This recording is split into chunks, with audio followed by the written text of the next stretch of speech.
charge of such a wonderful railway, and I'm very proud of my engines too.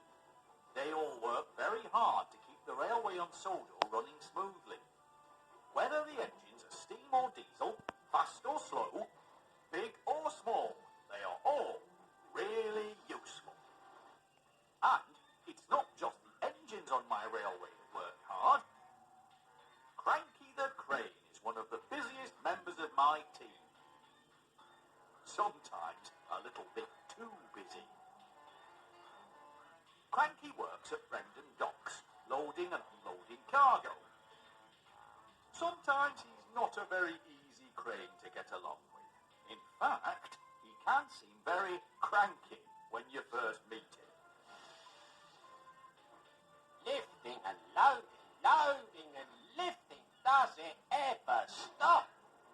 One day, Cranky was working as hard as he could, but the cargo just kept on coming.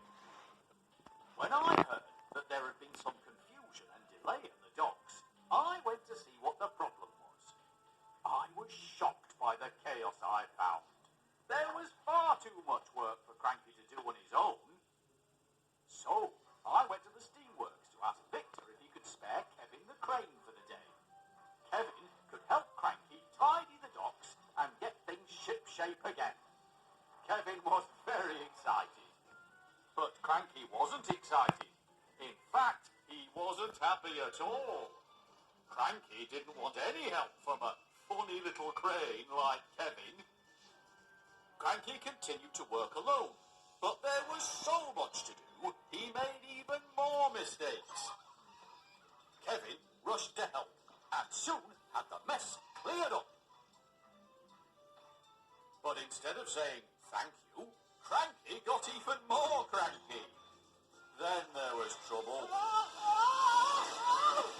When I arrived, it didn't look like Kevin was helping Cranky at all.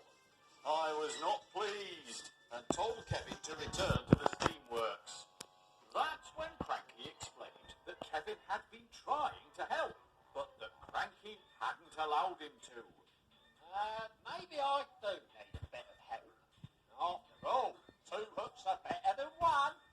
So, I left Cranky and Kevin working together to tidy up the docks.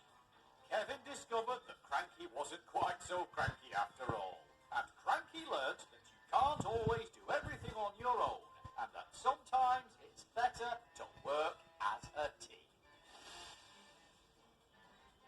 And that's why Cranky is a really useful